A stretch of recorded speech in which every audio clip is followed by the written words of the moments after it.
Faire sa veille, anticiper, communiquer, évoluer, changer. Pas toujours simple dans notre quotidien professionnel RH. J'entends encore trop souvent, mais on n'a jamais fait comme ça.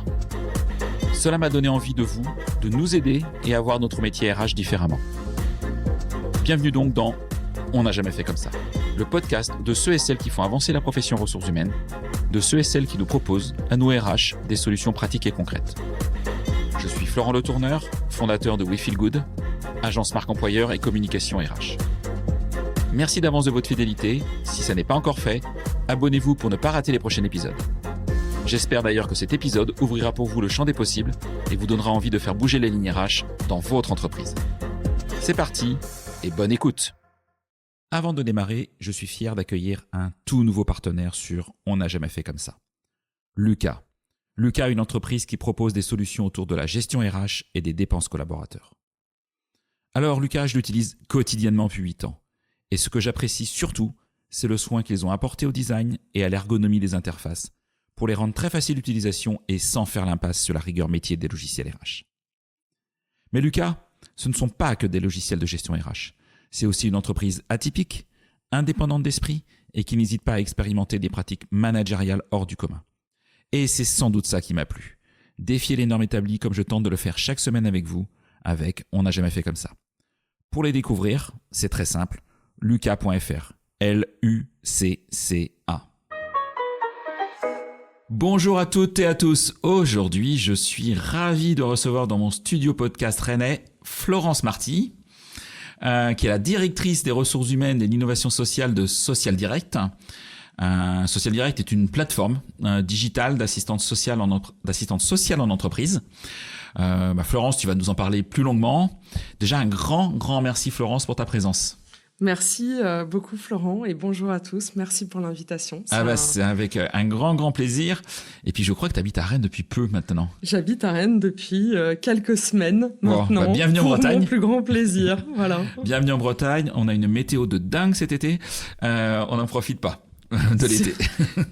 On en profite tout le temps en fait quand on est en Bretagne. En Bretagne, on a plusieurs proverbes sur la météo, mais tu les découvriras au fur et à mesure.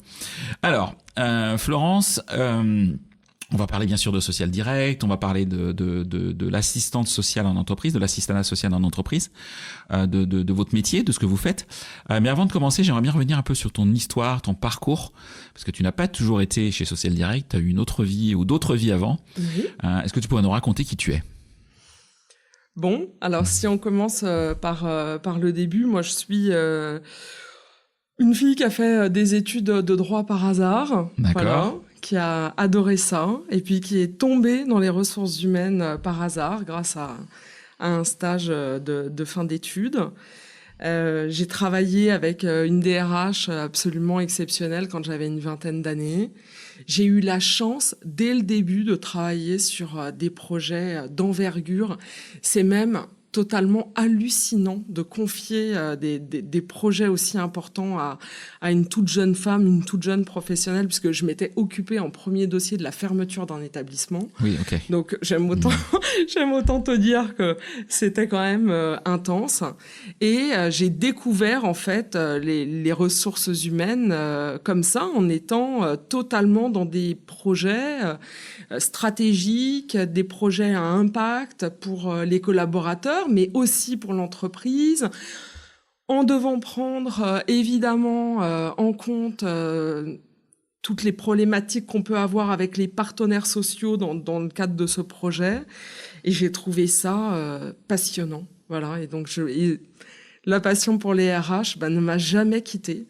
Parce que c'est une profession, c'est un métier où on voit de tout, où on peut aller dans l'expertise, où on peut aller dans la stratégie, où on est en lien avec le business, où on fait avancer les choses, où on gère aussi bien le quotidien que le long terme. Et puis, c'est des sujets qui sont extrêmement variés, du recrutement à la formation, à la politique de rémunération. Enfin bon, voilà, c'est un métier passionnant. Et donc, tu as exercé ce métier pendant combien de temps à peu près ? Mais moi, j'ai commencé, j'avais une vingtaine d'années. Okay. Et aujourd'hui, j'en ai à peine plus. Et je continue. Ok. Et tu l'as fait de différentes manières. Parce que tu as été effectivement dans des entreprises, oui. Toujours avec une forte connotation marque employeur d'ailleurs. Oui, toujours. Ouais. En fait, ça, j'ai découvert ça sur ton profil LinkedIn. bah oui, étrangement, en fait, moi j'ai toujours travaillé la marque employeur, j'ai toujours assez spontanément travaillé l'expérience candidat, l'expérience collaborateur. J'ai peut-être un peu d'empathie, je dirais, pour les autres, qui fait que naturellement, je vais essayer de me mettre à la place de l'autre. De manière très spontanée, en fait, j'ai mis en place des process RH qui étaient respectueux du droit du travail. Bon, je suis très, très attachée au droit. Je trouve que c'est une des choses qu'on doit en premier à ses collaborateurs, garantir leurs droits du mieux qu'on peut. Et nous, les RH, on doit se battre pour ça. Et derrière le droit, il y a tout de suite pour moi la sécurité, parce que j'ai travaillé dans des secteurs où la question de la sécurité, aussi bien physique que mentale, pouvait se poser. Okay. Et là aussi, j'ai été confrontée très tôt à des problématiques de harcèlement moral, de harcèlement sexuel, de discrimination, etc. Et je me suis vue comme celle qui pouvait défendre en fait un certain nombre de valeurs dans l'entreprise et les communiquer, et puis diffuser une culture d'entreprise la plus saine et la plus respectueuse possible, ce qui me semble être la base de la marque employeur. Ok. Et en 2012, donc tu as été salarié pendant de nombreuses années dans différentes structures. Les curieux iront voir ton profil LinkedIn. Tu as créé ton entreprise. Oui. En Carrel, c'est ça? Oui.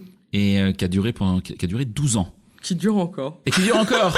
Ok, je ne savais pas. Je pensais mais de manière un peu plus atrophiée, je dirais. Okay. Mais j'ai des clients historiques que j'ai un peu de mal à lâcher. Que j'ai un peu de mal à lâcher. Oui. Et là, t'es redevenu, retourné effectivement dans le salariat et dans un projet dont on va parler évidemment qui te touche. Oui. C'est intéressant d'avoir eu cette première expérience salariale, de créer sa structure et de redevenir du côté classique, on va dire, d'un contrat CDI, etc. Et je trouve que c'est assez atypique. Hein, c'est assez rare, en fait, les gens qui ont ces étapes de vie, etc. Et c'est pas toujours bien vu, malheureusement, des fois, des recruteurs. Je sais pas ce que t'en penses de ce sujet. Ah ben non, mais complètement. Alors que je ne peux qu'inciter les RH, les opérationnels à recruter, s'ils le souhaitent, des entrepreneurs, parce qu'on a été quand même confronté à un nombre incalculable de difficultés. Hein, on va pas se mentir, hein, l'entrepreneuriat. On a intérêt quand même à se relever les manches et à être bien accroché, avoir le cœur bien accroché. Et puis, moi, personnellement, je ne peux parler évidemment que de moi. Moi, ce que j'aime, c'est l'organisation, c'est faire avancer les projets. Moi, j'aime le projet. Ok. Voilà, c'est pas compliqué. Alors, que ce soit en tant que consultante, que ce soit sur des projets de formation, d'accompagner des clients ou d'être dans une entreprise, moi, ce que j'aime, c'est faire avancer les choses. Et je mets strictement la même énergie dans une entreprise où je suis salarié ou pour mes clients. Pour moi, c'est la même chose, en fait. Voilà, le statut, c'est juste un statut, en fait. Totalement. Okay. Le fondement, c'est le travail, en fait. C'est le travail, l'envie de bien faire, l'envie d'embarquer, l'envie de participer. Et finalement, dans cette dimension des DRH, c'est ça aussi qui me plaisait, c'est l'organisation. J'adore l'organisation, j'adore l'entreprise. Je l'aimais quand j'avais mes clients, je l'aime évidemment tout autant en étant moi-même salariée. Ok. Et t'es autrice? Oui. T'as écrit un livre? Bientôt 2. Bientôt 2. En fait, non, j'en ai coécrit un. Ok. Voilà, qui s'appelle Entreprise 7 leviers pour renforcer votre pouvoir d'attraction. Je l'ai écrit avec Christelle Defoucault et Laurence Tétrel, qui est mon actuel boss. Donc là, tu vois, ça je savais pas. Ça y est, tu fais les bons. Ok, je comprends mieux. Et puis j'ai, voilà, puisqu'on en parle, j'ai mon deuxième livre qui est sorti hier. Ok. Et qui s'appelle En finir avec le management bonsaï, qui est sur le management et plus spécifiquement sur la manière de cultiver l'autonomie des équipes, qui est une partie très importante du management, qui n'est pas exclusive. Il n'y a pas que ça dans le management, mais ça, c'est très important. Et voilà, je serais très heureuse si ça plaît. Eh ben, écoute, de toute façon, je mettrai les liens pour tout le monde dans la présentation de cet épisode. On va pas zoomer sur ce nouveau livre. Donc, félicitations déjà pour ce nouveau livre. Merci. Je l'ai pas encore acheté, pardon, mais je vais. Je vais te l'offrir. Ah, c'est gentil. J'aurais bien une petite dédicace et tout, je suis content.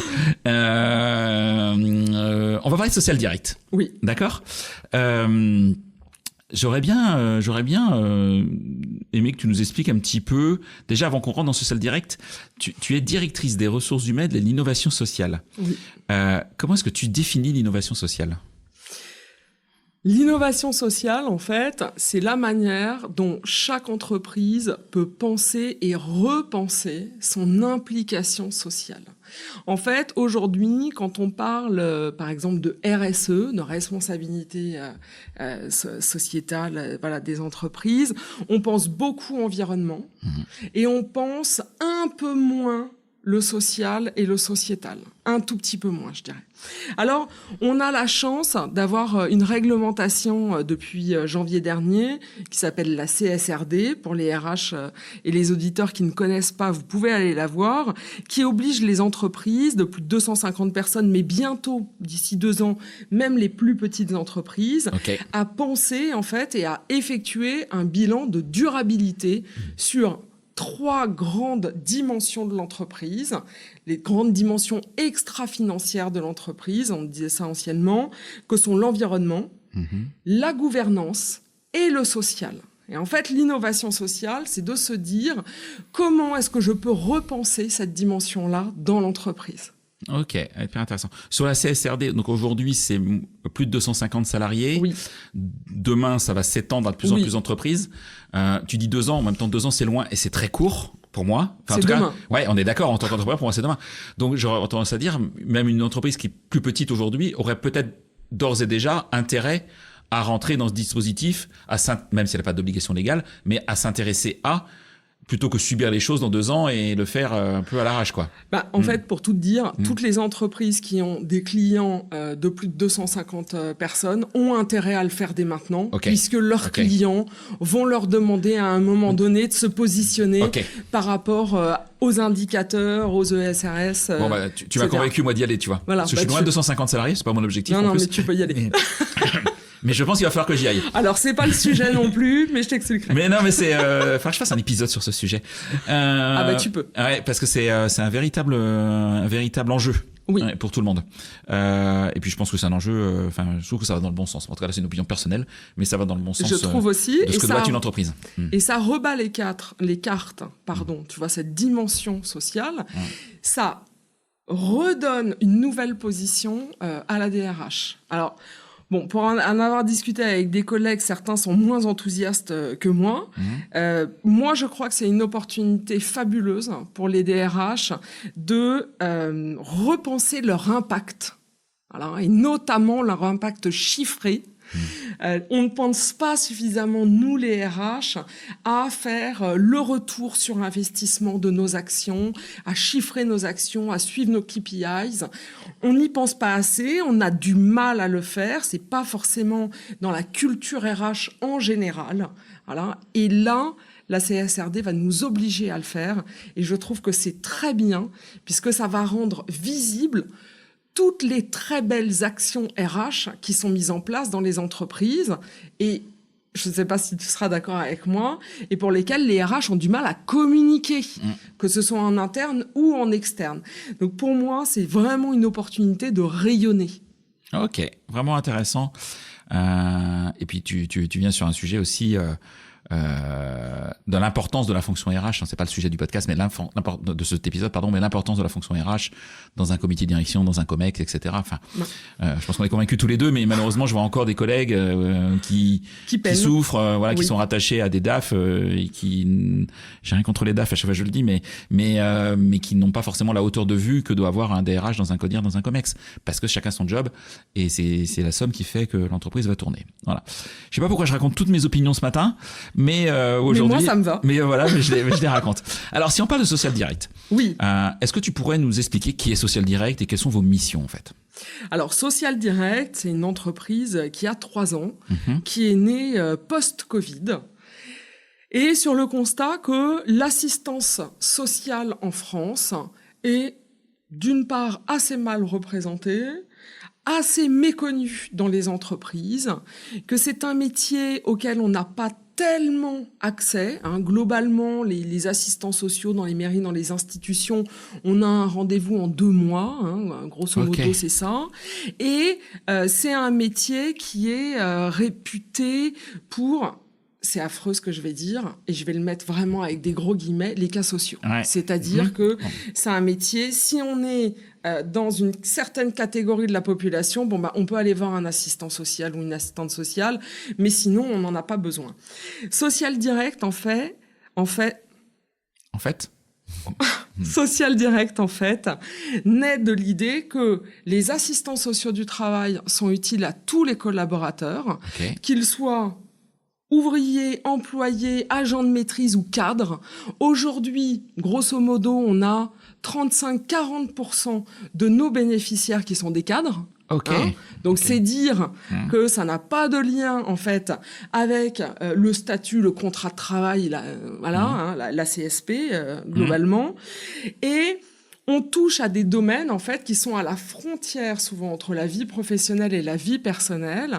On vient soutenir les entreprises, on vient soutenir les RH et les managers pour apporter des solutions. Les assistants sociaux du travail, ce sont des gens qui trouvent des solutions à des problèmes que nous rencontrons tous, 100% d'entre nous. Et Social Direct, c'est aussi une plateforme digitale, un accès qui peut être soit en visio, soit par téléphone. Évidemment, ultra sécurisé, on reparlera du métier et de pourquoi on sécurise comme ça l'accès à la plateforme. Ce qui permet à tout un chacun, quel que soit son site, quel que soit son lieu d'habitation, puisqu'on couvre aussi les territoires d'outre-mer, c'est-à-dire si on va loin, d'avoir accès finalement à ce savoir qui est un savoir administratif. D'accord, et à des solutions, comme je l'ai dit, dont on a besoin quand notre vie se complique. Voilà. Ok.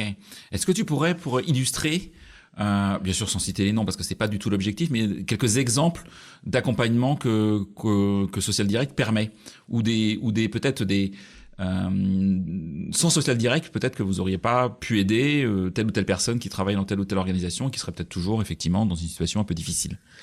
Alors il y a un exemple massif qui me vient en tête, mais parce que c'est des choses dont on est extrêmement fier dans l'entreprise. C'est tout ce qui concerne l'hébergement d'urgence.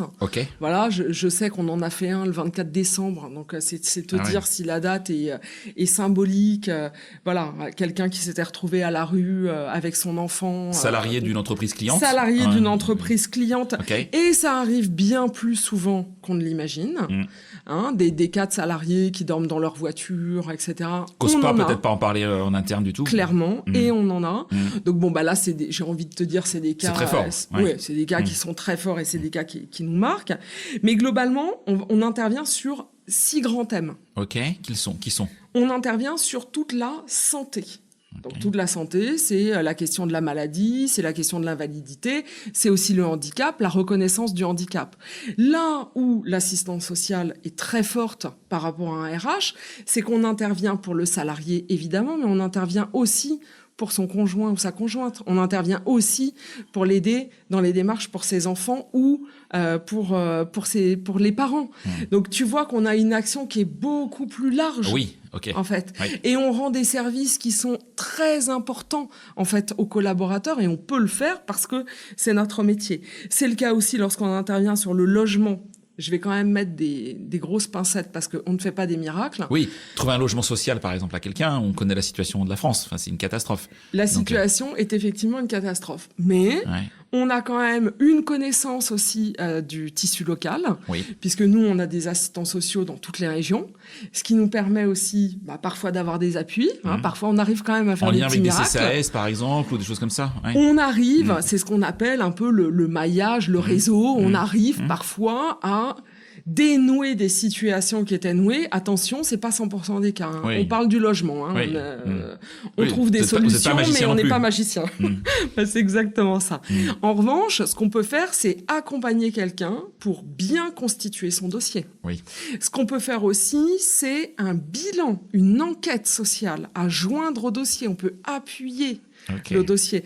Et ça, quelque part, ça a de la valeur, hein, et ça permet aussi quand même de contribuer à trouver des solutions. On intervient évidemment sur toute la partie budgétaire. Alors, ça n'a pas l'air... C'est un sujet super important. Tu vois, j'ai eu sur le podcast Arbia Smithy, la fondatrice de Rosalie. Je ne sais pas si tu connais Rosalie. Ah non, mais je connais aussi très bien sa fondatrice. Voilà. Et bah, vas-y, je te laisse parler du budget. Mais effectivement, mais cet épisode, moi, m'a beaucoup marqué, effectivement, ce que m'a dit Arbia.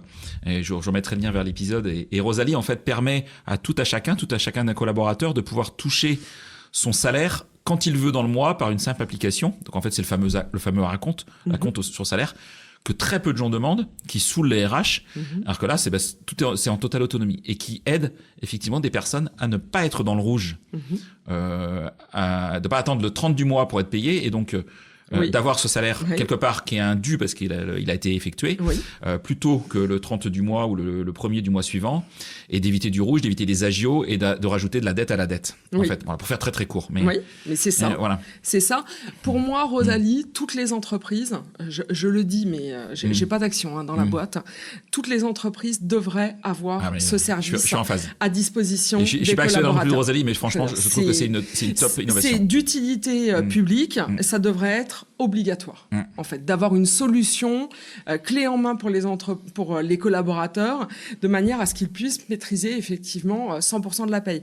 En fait, ce qui s'est passé, si on parle juste de Rosalie, 30 secondes, ce qui s'est passé, c'est que historiquement, la paye, elle était versée quotidiennement ou de manière hebdomadaire. Ça, c'est l'historique, en fait, de la rémunération. Et puis, il y a les systèmes qui se sont mis en place, les logiciels, etc. Quand tu dis les RH n'aiment pas ça, n'aiment pas... la compte, c'est toujours pénible, ouais. Voilà, n'aiment pas les acomptes. Pourquoi ? Parce que derrière, il y a des logiciels qui sont très lourds. Et effectivement, c'est de plus en plus lourd. C'est pas les RH. Non, c'est pas les RH. Non, c'est pas les RH. De les RH, je me déteste maintenant. C'est certains SIRH, il y a des très bons SIRH, mais des SIRH un peu plus lourds, on va dire. Et on va dire que c'est effectivement un petit peu plus compliqué. Et on s'est éloigné un petit peu, effectivement, de la fonction de la rémunération. On peut le dire, la rémunération appartient aux salariés. Et oui. Voilà. Et elle lui appartient. Et puis la compte, c'est un droit, en fait. C'est un droit. Toi qui parlais de droit tout à l'heure, c'est un compte. C'est un droit. La compte est un droit. Donc, effectivement, ça, c'est important. Nous, évidemment, au niveau budgétaire, on arrive finalement dans la vie du collaborateur pour lui expliquer quels sont ses droits sur les dispositifs de droit commun. Et ça, c'est très important. On va intervenir notamment au niveau budgétaire à l'occasion de changements de vie. Il y a un autre grand pan pour lequel on intervient, c'est dans celui de la famille. Alors, dans les événements heureux comme les mariages ou les naissances, où on va informer là aussi sur les droits, sur les démarches à faire, parce que en fait, un assistant social, c'est un super agent administratif. L'assistant social, il sait faire et il aime faire tout ce que nous, au quotidien, on ne sait pas faire et on n'aime pas faire. Voilà, lui, c'est son métier d'accompagner administrativement, de connaître tous les dispositifs nationaux, évidemment, mais parfois régionaux, parfois départementaux. Il y a parfois des dispositifs municipaux, il faut quand même le savoir. Et là aussi, le fait d'avoir un réseau finalement d'assistants sociaux partout en France, ça permet d'avoir aussi cette connaissance-là. Eux ou elles, qui connaissent leur territoire. Exactement, ils connaissent leur territoire. Et puis, on va connaître aussi, j'en profite, les dispositifs internes. J'en reparlerai plus tard. D'accord. Et donc, par rapport au budget, il faut savoir qu'à chaque fois qu'il y a un changement de vie, voilà, une séparation, un mariage, un enfant, parfois malheureusement un décès, il y a des impacts administratifs. Ces impacts-là, nous, on va les aider, on va aider l'anticipation de ces impacts. Parfois, ils sont favorables parce que ça ouvre droit à un dispositif. Parfois, ils sont défavorables, ça ferme un droit. Mais tu te rends bien compte qu'au niveau financier, c'est très important de pouvoir l'anticiper. Oui, voilà. Voilà. Et puis, tout le monde n'est pas forcément à l'aise avec une bonne gestion budgétaire personnelle. C'est pas facile. Exactement. Et d'ailleurs, on met en place des webinaires aussi. D'accord. Là, demain, je fais un webinaire pour un de nos clients sur l'équilibre financier. On développe, nous aussi, des outils d'aide budgétaire. Très gentiment, Ouais, bien sûr. Très gentiment, mais on forme, on éduque, on ne fait pas que de l'assistance sociale, on essaye aussi le plus possible de diffuser de l'information de manière à ce qu'elle bénéficie finalement au plus grand nombre. Ok, Très clair. Voilà. Et après, ce que je peux te dire aussi, notre dernier grand pan d'intervention, c'est tout ce qui va concerner la vie au travail. Et dans la vie au travail, on a toute la partie, par exemple, formation, reconversion, parce que là aussi, il y a beaucoup de droits, beaucoup de dispositifs, et tout le monde n'est pas au fait de ça. Et on peut prendre le relais des RH sur ces questions-là. Il y a toute la partie fin de carrière, avec parfois les sorties et les ruptures de contrat, et puis plus généralement la mise à la retraite ou le départ à la retraite. Donc on aide aussi à l'ouverture des droits, à la constitution des dossiers. C'est une aide qui est précieuse. Je veux bien croire, ouais. Qui soulage aussi grandement les RH, parce que ils ne peuvent pas, les RH, avoir réponse à tout. Je veux dire, c'est illusoire d'imaginer ça. Et puis, on aide aussi à la mobilité. On informe globalement sur les droits. Il y a des droits pour la mobilité qui peuvent être importants. Voilà, on intervient sur tous ces sujets-là. Donc vraiment des univers très très larges. Oui. Et donc autant pour le salarié de l'entreprise, enfin ou le salarié bénéficiaire, que son entourage proche, on va dire. Exactement. Ok, donc ça, je savais pas, tu vois. Okay. Ça, c'est une spécificité. Mais en même temps, tu sais, quand t'as... Oui, si ton enfant ou ton conjoint va pas bien, évidemment, toi, tu vas pas bien. Mais évidemment. Et donc... il faut bien se rendre compte qu'un conjoint ou une compagne qui est en longue maladie, qui à un moment donné arrive en fin de droit, ça a des impacts en fait sur toi. Il faut savoir que le stress financier touche 44% des Français. Le stress financier. Le stress, c'est un risque psychosocial, tu le sais. Et le stress, évidemment, a des impacts sur la manière dont, au quotidien, on peut s'investir et s'engager dans son travail. Ok, très très clair. Et donc, vous arrivez en complément de la fonction RH pour vos clients. Néanmoins, quel rôle la fonction RH pourrait avoir pour quelque part promouvoir une culture d'entreprise, donc j'ai des sujets aussi que tu maîtrises vraiment bien, qui est favorable aussi au bien-être des collaborateurs. Qu'est-ce qu'elle pourrait, au-delà bien sûr de souscrire à Social Direct, mais qu'est-ce qu'elle doit faire déjà de base, à ton avis, pour avoir déjà un socle? De manière plus large. Ouais, un socle effectivement qui est déjà qui va permettre le bien-être au travail. On est à chaque fois en fait qu'on parle de. Déjà, moi je parle pas de bien-être au travail dans le bouquin qu'on a écrit. Moi je parle de être bien au travail. Ok. Voilà. Et être bien au travail, je trouve que c'est déjà fantastique de se dire ça, de se dire qu'on va créer un environnement de travail où on est bien. Ça, la réponse que je vais te faire va peut-être t'étonner. Si on reprend toutes les études sur le stress, l'intensité du travail, la charge de travail, l'exécution, etc., il y a, alors j'espère que je vais le bien prononcer parce qu'à chaque fois j'inverse les consonnes, Karasek a développé une théorie pour dire que lorsqu'il y a du soutien social, du soutien relationnel, eh bien il n'y a pas de stress. Voilà. Donc, je vais te dire, si on veut travailler sur le bien-être ou le être bien au travail, la première chose qu'on doit faire en tant qu'RH et en tant que collaborateur, c'est faire en sorte d'avoir des communications et des relations qui sont saines. Voilà. Une culture managériale qui est saine. Une liberté de parole. Une écoute, non seulement une écoute, une disponibilité par rapport aux problématiques de l'entreprise ou aux problématiques rencontrées par les collaborateurs, mais aussi la volonté de mettre en œuvre des solutions. Alors moi, je suis très orientée solutions. Je crois énormément à ça. Et en fait, dans cette écoute, dans cette recherche de solutions, il y a quelque chose qui est très important aujourd'hui et qui est lié aussi à une évolution en fait culturelle qui est plus globale, c'est la nécessité d'aller individualiser les ressources humaines. Et l'individualisation des ressources humaines, c'est quoi? C'est la prise en compte de l'individu. Tu as des besoins, j'ai des besoins. Tous les collaborateurs ont des besoins qui sont uniques. Et nous, les RH, alors que il y a 25 ans, tu me le demandais, je te réponds maintenant, lorsque j'ai commencé ma vie professionnelle, on avait une dimension très collective, une vision très collective des ressources humaines.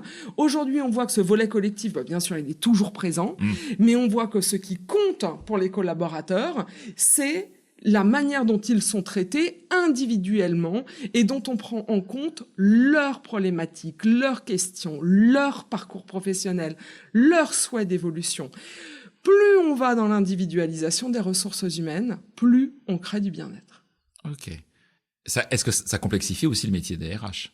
Complètement. Oui, il faut repenser. Tu vois, c'est un sujet dont on entend aussi de plus en plus parler, qui est le stress de nous, RH, Oui. De la fonction RH. Oui. Est-ce que c'est quelque chose que tu ressens aussi, toi? Alors, avec ta vision, les entreprises que tu rencontres, etc. Je vais te dire, non seulement je le ressens, je le vis.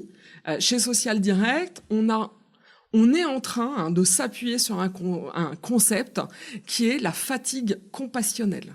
La fatigue compassionnelle des RH et des managers. Alors, j'ai quelques notes. Je le dis pour les auditeurs parce que je vais lire quand même ce que c'est.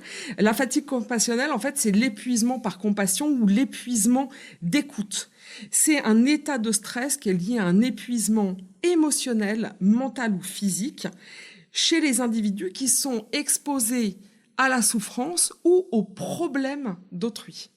Et on sait que les RH, les managers aussi parfois, oui. Mais les RH, c'est le carrefour émotionnel de l'entreprise. Et les RH, alors oui, je le sens plus, et ça s'est amplifié encore avec le Covid. Enfin, clairement, pour moi, c'est le cas. Les RH, c'est le point de rencontre de tous les problèmes de l'entreprise. Nous, les RH, on est des facilitateurs. Clairement, on est des facilitateurs dans l'entreprise. On a beaucoup de casquettes, mais on a aussi celle-là. Et la particularité des RH et aussi des managers, j'insiste sur le point des managers, puisque les premiers RH dans les entreprises, les premiers acteurs des ressources humaines dans les entreprises, ce sont les managers. Donc les RH comme les managers s'interdisent le partage, en fait, de leurs problématiques émotionnelles. Et donc, ils gardent énormément pour eux. C'est ce qui crée de la fatigue compassionnelle. On fera, je l'annonce, une émission sur LinkedIn sur le sujet. Voilà. Donc, à la rentrée... Oui, à la rentrée. On en fera régulièrement. Je pense que tous les 6 mois, on va parler de fatigue compassionnelle. Parce que c'est un sujet qui touche trop de monde et qui est aujourd'hui... à mon sens, pas assez pris en compte dans les entreprises. Ok, sujet super intéressant. Alors, tu m'as dit tout à l'heure que Social Direct, en tout cas quand je l'ai présenté, puis tu en as reparlé, c'est une plateforme. Oui. Comment est-ce que vous utilisez la technologie pour améliorer l'assistanat social en entreprise ? Oui, alors là, je vais te dire, ça va pas être si compliqué que ça de te répondre. Ok. Ça n'est pas qu'une plateforme. On intervient aussi sur site. Il y a certains de nos clients qui apprécient cette dimension humaine. Mais il n'empêche qu'on travaille aussi pour beaucoup de clients qui sont multisites. Et aujourd'hui, c'est quand même vraiment excessivement fréquent, surtout avec le télétravail, etc. Et la plateforme, elle permet l'accès à l'assistance sociale pour tous les collaborateurs de manière équitable. Ça, c'est déjà la première chose. Et ensuite, la plateforme, elle permet de sécuriser les échanges. L'assistance sociale, on ne le sait pas, mais c'est un métier qui est un métier réglementé. Et comme les médecins ou les infirmiers ou les professionnels de la santé, on a un code de déontologie, on a du secret professionnel, et c'est ce que je disais un peu tout à l'heure, on est des obsédés de la confidentialité. Voilà. Ça, c'est extrêmement important. C'est-à-dire que oui, on vient en aide, oui, on accompagne, mais on accompagne toujours dans le respect de l'individu. Et ça, c'est vraiment un préalable. On ne communique jamais aucune information à l'extérieur sans l'avis, l'aval de la personne concernée. Et moi-même, et la plateforme permet ça, les informations sont sécurisées. Seuls les assistants sociaux ont accès aux informations des bénéficiaires. Toi, en tant que DRH, tu les as pas? Non. D'accord. Je n'y ai pas accès.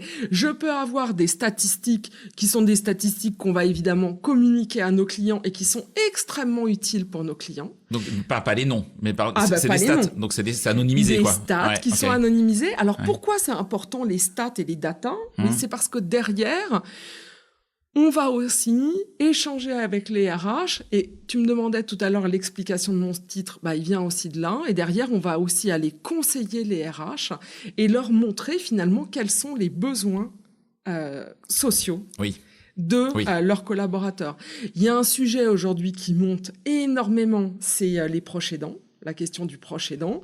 Pourquoi ? Parce que on est dans une génération sandwich, où on aide les jeunes, mais on aide aussi nos aînés, et parfois très tard.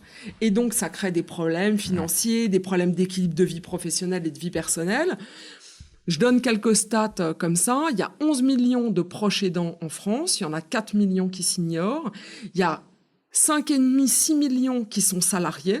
Et il n'y en a que 25% qui se déclarent dans leur entreprise. Voilà. Donc, ça laisse quand même... C'est des sujets qui sont encore des sujets honteux, alors que franchement... S'occuper d'un proche qui est malade, qui est invalide, qui est en fin de vie, on devrait pouvoir le communiquer, on n'ose pas. Voilà, on n'ose pas. De peur d'être mal vu, tu vas être moins productif, j'en passer les meilleurs, j'imagine. Il peut y avoir ça, il peut y avoir aussi l'idée de segmenter la vie personnelle et la vie professionnelle. Tes problèmes, tu les laisses à l'entrée du portail, voilà. quoi. Et nous-mêmes, en tant que salariés, on peut avoir cette idée-là, se dire ça ne concerne pas finalement mon employeur. C'est très lié à la culture de l'entreprise.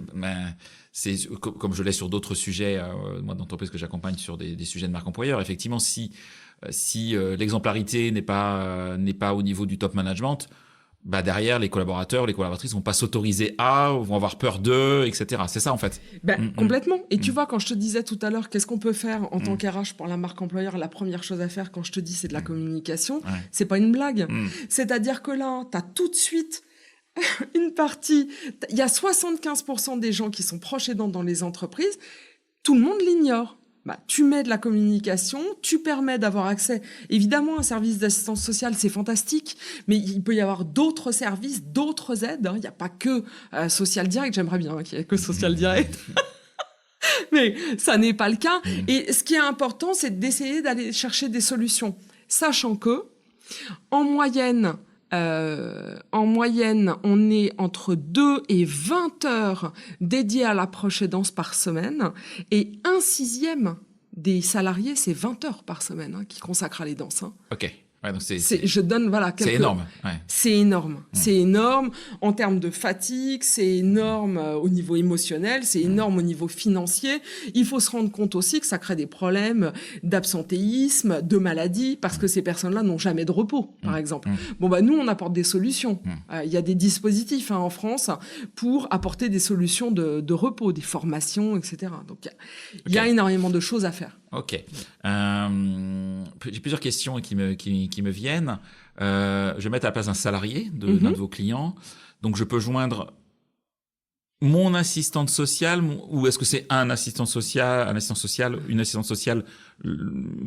qui travaille pour vous, ou est-ce que j'ai toujours la même personne qui suit mon dossier? Et ma deuxième question, qui est un peu liée, je peux l'appeler quand je veux. Est-ce que c'est forcément sur mes horaires de travail? Moi, j'aimerais l'appeler le samedi parce que je veux pas impacter mon travail. Comment vous fonctionnez en fait? Là, tu me fais faire. C'est l'autoroute. Je sais pas, mais c'est l'autoroute de Social Direct. Alors, nous, on garantit un rendez-vous en 72 heures. Ok. D'accord. On peut prendre rendez-vous par mail directement sur la plateforme. Ça fonctionne grosso modo de manière hyper intuitive, comme une plateforme de prise de rendez-vous. Mais j'ai pas le 06 de l'assistance sociale à qui je peux écrire dans les minutes. On peut, bien sûr. On a un standard, il y a un 06, un standard qui est ouvert. Le décroché est toujours une assistante sociale ou un assistant social. D'accord. C'est très important puisqu'il y a de la confidentialité et du secret professionnel dès les premières secondes de l'échange. Okay. Et on sait que ces minutes-là, elles comptent énormément. Et au moment, si jamais le collaborateur décide d'utiliser le standard, s'il y a une urgence, là, nous, on a des procédures en interne. C'est branle-bas de combat et on s'y met. C'était le cas de cette personne dont je parlais tout à l'heure, le 24 décembre. C'est exactement ce qui s'est passé. Donc, le 72 heures, c'est le rendez-vous qui est garanti. Et pour savoir si j'ai toujours mon AS, oui, tu as toujours ton AS. Et chez Social Direct, ce qui est très important pour nous, c'est on ne quantifie pas le recours à l'assistance sociale. Tu ouvres un dossier, on t'aide à régler ton problème. Oui, t'as pas des minutes d'assistance Voilà. sociale, quoi. Il n'y a pas de minutes, il n'y a pas de nombre de rendez-vous, on fonctionne pas comme ça. Alors évidemment, si vous nous appelez, on va vous expliquer avec plaisir. Mais en tous les cas, Oui, bien côté sûr. salarié, Ouais. le salarié, il n'a pas de pression. Si c'est un rendez-vous qu'il doit faire, il en fait un. S'il doit en faire 3, il en fait 3. S'il doit en faire 5, il en fait 5. Et il y a un suivi, effectivement, par AS. On a une continuité de service. On sort des congés. Bah oui, pendant les congés, il y a une continuité de service, hein, évidemment. Et on a toujours à minima 2 possibilités. Sur notre site, si tu es salarié, tu rentres les codes, tu as accès à la plateforme de ton entreprise, tu vas toujours avoir 2 AS au minimum au choix. Ok. Et il y aura une présentation parce que c'est important d'être à l'aise avec la personne avec qui on va parler. Ok. Tiens, j'avais pas prévu de te poser cette question, mais je te la pose du coup. Toi, t'es DRH, donc c'est toi qui les recrutes, les AS. Alors, je pourrais les recruter. Pour l'instant, non. On a quelqu'un qui est dédié, qui est dédié effectivement au sourcing métier pénurique. AS. Enfin, moi, j'avais en tête que le métier d'assistant social, on en manquait en France. C'est pas un métier facile à recruter. Non, mais c'est tu bien. confirmes bien. Oui, je confirme bien. Okay. Je peux te dire qu'on chérit notre réseau. D'ailleurs, je les remercie toutes et tous. Et en même temps, s'ils restent chez Social Direct, parce qu'il y a quand même une grosse fidélité de la part de nos assistants sociaux, s'ils restent, c'est aussi parce qu'on donne les moyens de travailler dans le respect du métier. Il y a des plateformes, je vais pas les citer, là n'est pas la question, mais il y a des plateformes qui semblent proposer un service d'assistance sociale. Bon, nous, quand on regarde, on trouve pas. D'accord. Voilà, on trouve pas. Dans l'assistance sociale, il y a un accompagnement psychosocial, il y a une formation. On travaille avec des gens qui ont vraiment une grande expérience de l'assistance sociale du travail. Il y a des spécialités, je veux dire, c'est pas si facile, c'est pas si simple que ça comme métier. Et on a des gens qui ont l'habitude de travailler, notamment avec des RH et sur des problématiques de collaborateurs. Ok. Est-ce que vous avez des managers qui vous appellent, donc j'aurais tendance à dire oui parce que ces managers sont salariés, évidemment.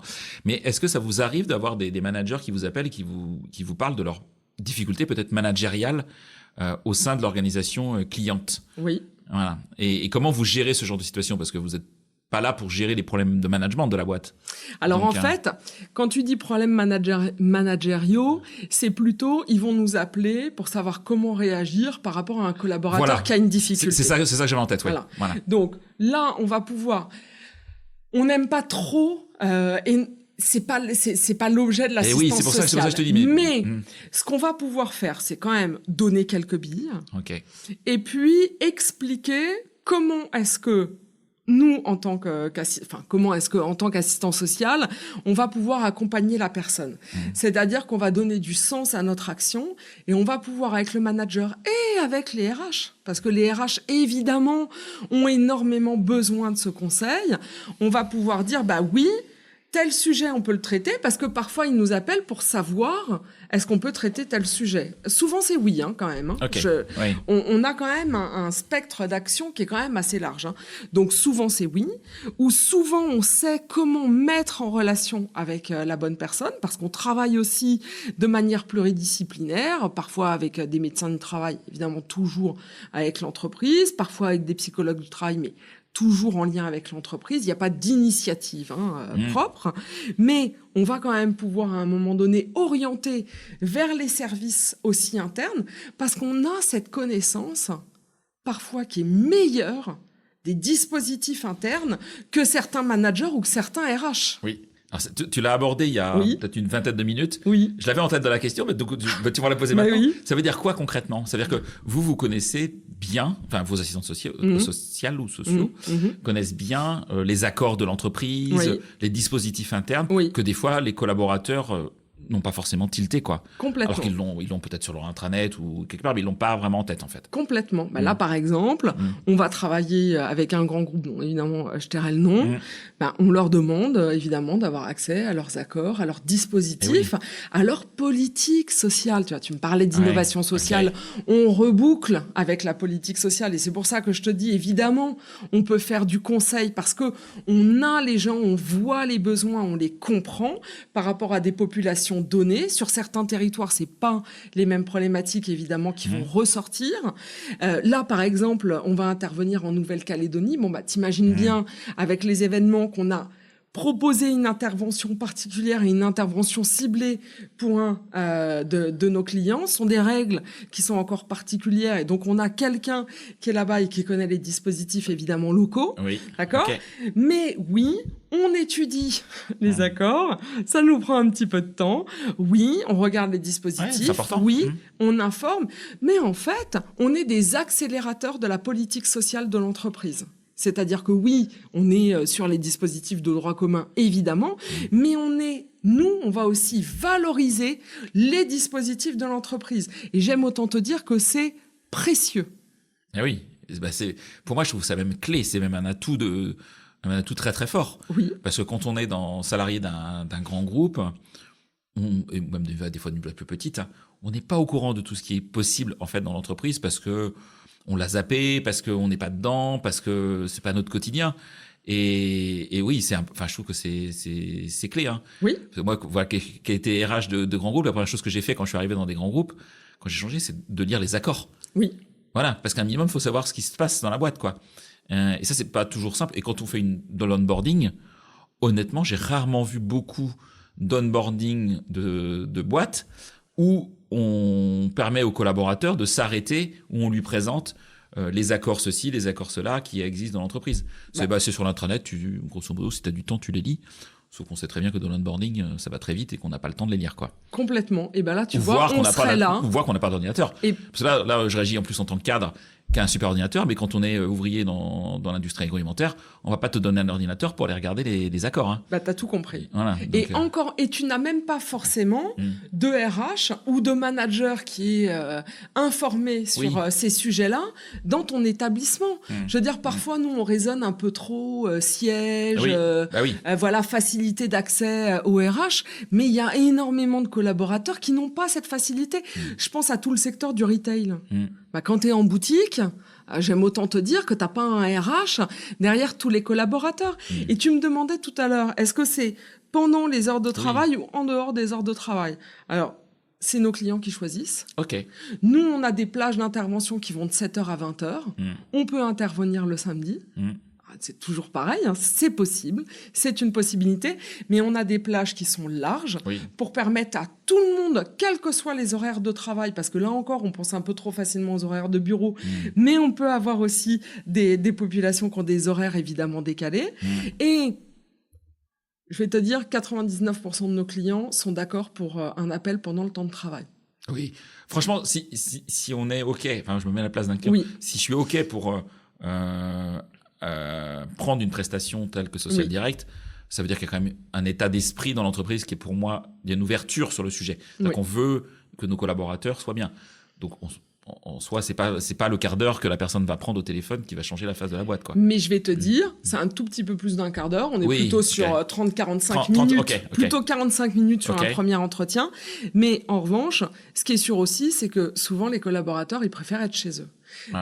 Quand ils appellent, ils sont pas forcément seuls. Hein, ils peuvent avoir... Tout le monde n'a pas un bureau fermé. Exactement.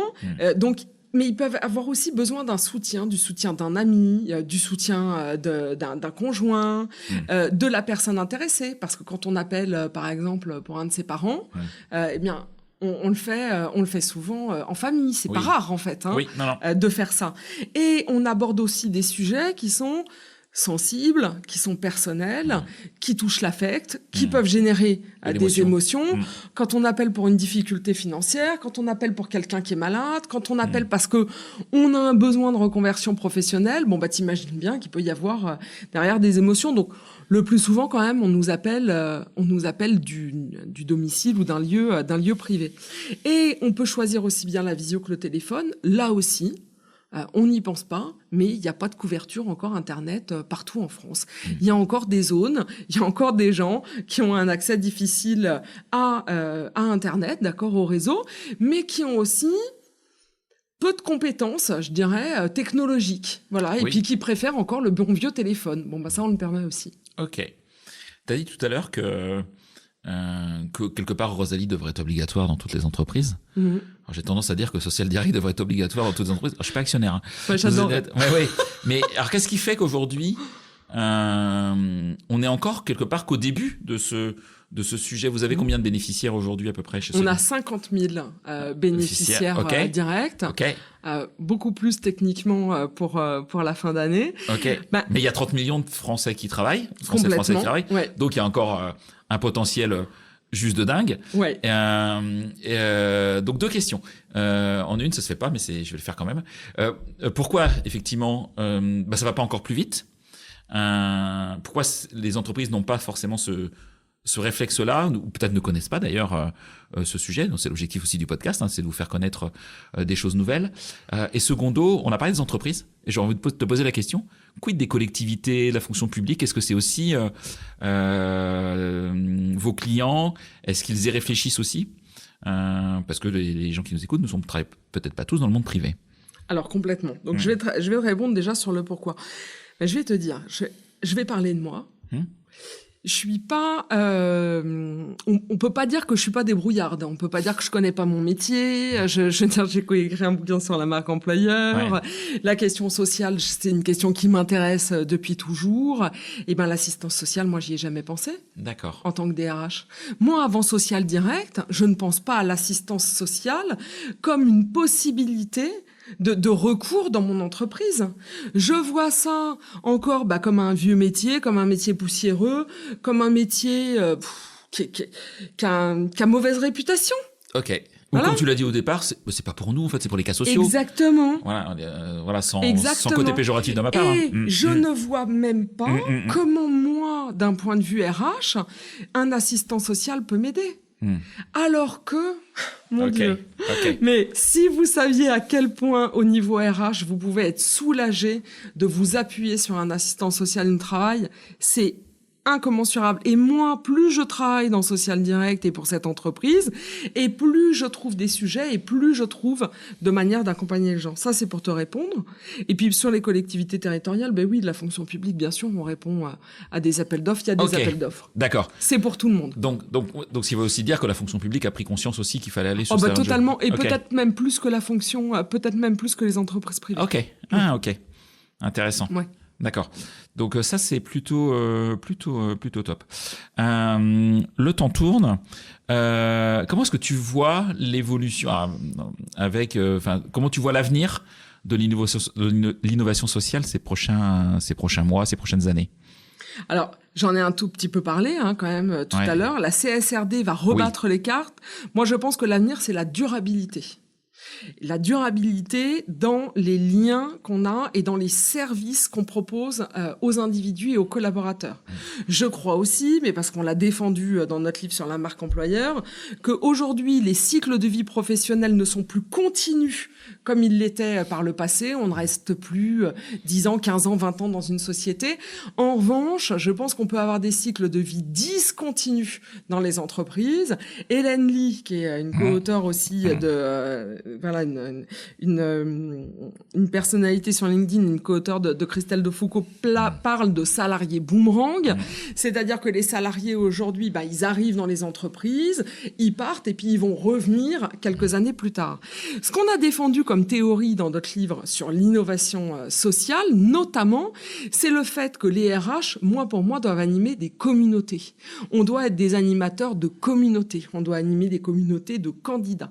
On doit animer des communautés de collaborateurs qui vont avoir des intérêts à un moment donné qui vont être communs, et on doit animer des communautés d'anciens collaborateurs. Et l'avenir, pour moi, social et des ressources humaines, il va passer par le droit du travail. Aujourd'hui, ce que je vois, moi, c'est que le marché du travail change. Aujourd'hui, on n'est plus sur un marché salarié, on est sur un marché de la compétence. Aujourd'hui, dans les entreprises, on a des salariés qui côtoient des freelances, des indépendants, des entrepreneurs. Je connais des sociétés dont l'effectif est composé à 80% d'externes. L'avenir des ressources humaines, c'est la gestion de ces indépendants, et c'est comment est-ce qu'on repense le droit du travail. Ça va être quand même très compliqué, et on va vivre une révolution une révolution juridique. Enfin, pour moi, c'est une évidence. C'est 100% convaincu, Florence, et 100% en phase. Ça fait partie de ma liste des épisodes que je veux réaliser. Et tu vois, moi, je le fais dans ma propre entreprise. J'ai des salariés, bien sûr, en CDI, en majorité, mais j'utilise aussi des services de freelance pour certains qui viennent travailler physiquement avec nous quelques jours par semaine, d'autres qui restent chez eux parce qu'ils sont pas tous à côté du bureau. J'ai aussi des salariés qui ont une autre entreprise à côté, qui est pas concurrente de la mienne évidemment, et je trouve ça top qu'ils le fassent. Travail hybride, bien J'ai sûr. aucun débat avec ça, et je l'avais avant aussi chez Happy to Meet You, et je pense que ça c'est l'avenir des choses, et ce qui nécessite une maturité effectivement managériale, une maturité RH sur ces sujets-là, pour que effectivement les gens soient bien. Et c'est pas un problème, c'est pas pour ça qu'ils sont pas fidèles, c'est pas pour ça qu'ils sont pas engagés. Au contraire, je pense. Oui. Ouais, voilà, même au contraire. Et il faut tout repenser. Ouais. Puisqu'on a deux droits qui s'opposent, le droit du travail et le droit commercial. Mais c'est voilà, je suis pas juriste du tout, mais c'est passionnant effectivement ce sujet. C'est top. On arrive sur mes petites questions finales. Avant toute chose, Florence, parce que j'ai peut-être loupé quelque chose, est-ce qu'il y a une question que je t'ai pas posée que tu aurais aimé que je te pose, ou un sujet que dont tu aurais aimé parler et je l'ai involontairement oublié? Écoute, je crois qu'au niveau de l'assistance sociale, on a quand même bien fait le tour. Ouais, en tout cas, j'espère que voilà, vous qui nous écoutez, vous avez appris des choses sur ce sujet, et moi j'en ai appris en tout cas, donc voilà, je pense que vous en avez appris. Est-ce qu'il t'est arrivé est-ce que tu pourrais nous raconter une anecdote qui te soit arrivée dans ta vie professionnelle, alors chez Social Direct ou avant, hein, peu importe, et quelque chose que tu n'as jamais encore raconté à un micro, à un podcast ou à la télé, parce que je sais que tu passes à la télé, ou tu passes à la télé. Je suis passé, dans l'émission d'Alexia Borg. Exactement. Qui n'existe plus, cette émission, qui était une super émission. Voilà. Ouais. Dommage, mais c'est comme ça. Voilà, quelque chose que tu pourrais nous raconter. Alors, je vais raconter ma première expérience de recrutement. Voilà. Okay. Ma première expérience de recrutement, j'étais une toute jeune collaboratrice RH. J'avais donc une vingtaine d'années. J'avais été missionnée, en plus de cette fermeture, sur le recrutement d'un comptable. Je me rappelle très bien. Et j'étais jeune et j'avais peur. Alors je raconte cette anecdote aussi parce que on oublie que les RH peuvent aussi avoir peur, peuvent aussi commettre des impairs et ne pas le faire exprès. J'avais peur, c'était mon premier recrutement, je m'étais beaucoup préparée et notamment physiquement, je m'étais mis des talons, je suis déjà très grande et assez imposante, et j'avais forcé le trait, je m'étais mis des talons, le tailleur, j'étais hyper maquillée, etc. J'étais face à un homme, je sais pas, il devait avoir 30 ans, 40 ans, peu importe. En tous les cas, un homme qui me semblait à l'époque beaucoup plus vieux que moi. Évidemment, aujourd'hui, c'est plus le cas. Et je suis arrivée comme un général d'infanterie dans cet entretien pour me donner de l'assurance. Et je suis tombée sur l'homme le plus petit que je n'ai jamais vu de ma vie. Je l'ai pétrifié sur place. Je pense que je représentais tout ce qu'il... toutes ces craintes en entretien. J'ai fait tout ce que je ne devais pas faire en entretien. J'ai posé des questions sur les loisirs. J'ai essayé de le mettre à l'aise. Je voyais ses gouttes de sueur ruisseler sur son front et on a eu 15 à 20 minutes d'un interminable échange. Et là, j'ai fait quelque chose de manière instinctive et qui ne m'a jamais lâché et donc que je conseille à tout le monde. J'ai décroché mon téléphone, j'ai appelé le directeur financier et je lui ai dit, Claude, il s'appelait Claude, je suis désolée mais j'ai raté mon entretien. Cet homme-là a eu peur de moi et c'est de ma faute et j'ai pris sur moi et je lui ai dit, je suis confuse, j'aimerais que tu le vois parce que je n'ai pas pu voir quelles étaient ses compétences. Oui, j'ai pris sur moi. Cette personne, on l'a recrutée. Ok, vous l'avez recruté en plus. On l'a recruté. Ok. Claude était quelqu'un d'exceptionnel. On l'a recruté. C'était un professionnel hors norme, hors pair. Tout le monde l'adorait. Il a progressé à une vitesse incroyable dans la société. C'était vraiment un grand professionnel. La seule chose, c'est que nous, quand on se croisait dans les couloirs, on changeait de... on n'a plus pu se parler tellement on avait vécu ce moment de honte et de gêne. Ce serait aujourd'hui, j'irai le voir et je lui en parlerai à cœur ouvert. S'il m'écoute, je m'en excuse. Voilà. Et je crois qu'il faut pas hésiter.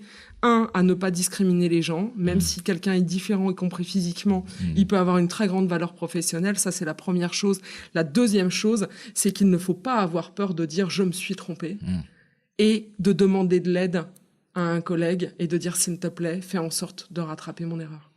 Ok, merci. Hyper intéressant. Avec plaisir. Est-ce qu'il y a des personnes que tu me recommanderais d'interviewer sur ce podcast? Bon, on en a parlé déjà plusieurs fois. Je ne peux que recommander Christelle Defoucault pour sa vision, parce que elle défend vraiment les candidats. Elle défend vraiment les personnes qui sont abîmées finalement par l'emploi, et je crois que c'est très intéressant d'avoir toujours sa vision.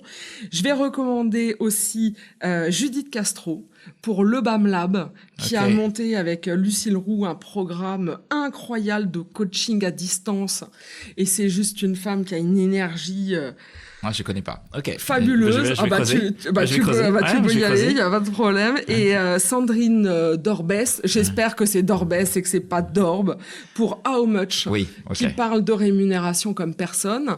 La rémunération, ce sera un des grands sujets pour les RH, puisque on a une directive européenne qui va bientôt s'appliquer et qui va faire quelques dégâts dans les entreprises. Et de la même manière, je pense qu'il ne faut pas attendre que ce soit dans la loi pour s'en occuper. En fait, c'est déjà dans la loi. On attend juste les décrets d'application. Mais je pense qu'on peut déjà commencer à bosser sur le sujet. Ça, je suis en phase avec toi. Ah oui, on peut y aller. Et ça va faire mal, parce que c'est sur la transparence de la rémunération. Et il va y avoir des effets de bord qui vont être importants. On en a pas mal parlé avec Virgile Ringard de Figures, qui est passé sur ce podcast, effectivement, parce que c'est un véritable sujet. Mais Sandrine, effectivement, elle est dans ma to interview list, clairement. Voilà. Est-ce que tu écoutes des podcasts, toi, de ton côté, ou pas plus que ça? Est-ce que tu as du temps, ou est-ce que tu lis des livres? T'en écris, mais est-ce que t'en lis? J'en lis moins que ce que j'aimerais. Et j'écoute le plus de podcasts que je peux. Je vais recommander évidemment Caroline Mignot. Je ne peux pas ne pas recommander Caroline Mignot pour Marketplace, et puis Marie Delattre pour les RH de la vraie vie, parce qu'elle rend aussi honneur aux RH. Moi, j'adore les RH et les managers. Moi, je mets toujours les managers dans les RH. Pour moi, c'est la même chose. Donc voilà, je vais recommander ces 2 podcasts-là. Si besoin, comment est-ce qu'on peut te contacter, Florence? Social Direct, par LinkedIn, tu réponds comme vous voulez. Je réponds le plus possible. Si jamais je réponds pas, je vous en supplie, harcelez-moi. Je reçois beaucoup de demandes. Je fais de mon mieux, mais c'est vrai que parfois ça s'empile. Écoute, un grand merci, Florence. Un grand merci pour ta disponibilité, ton enthousiasme, ton énergie. C'est top. J'espère que vous avez pris plaisir à écouter Florence, comme moi j'ai pris plaisir à l'interviewer, et j'espère que toi, Florence, t'as pris plaisir aussi à échanger. C'était un moment très très agréable. Je te remercie infiniment, et merci de m'avoir donné l'opportunité d'exposer ce qu'est l'assistance sociale. C'est vraiment très important pour nous de démocratiser ce métier, même si c'est pas avec Social Direct. Intéressez-vous au sujet. Voilà. Le mot de la fin est super. Merci Florence, merci à tout le monde, à bientôt. C'est terminé pour ce bel épisode. Merci de l'avoir suivi en entier. Pour ne pas rater le prochain, d'ailleurs je prépare plein de chouettes entretiens pour ces prochaines semaines, abonnez-vous à On n'a jamais fait comme ça. C'est le bouton suivre sur Apple Podcast ou s'abonner simplement sur Spotify. N'hésitez pas également à mettre 5 étoiles si vous avez apprécié ce podcast et à me contacter via LinkedIn pour tout commentaire ou toute suggestion d'invité. À bientôt.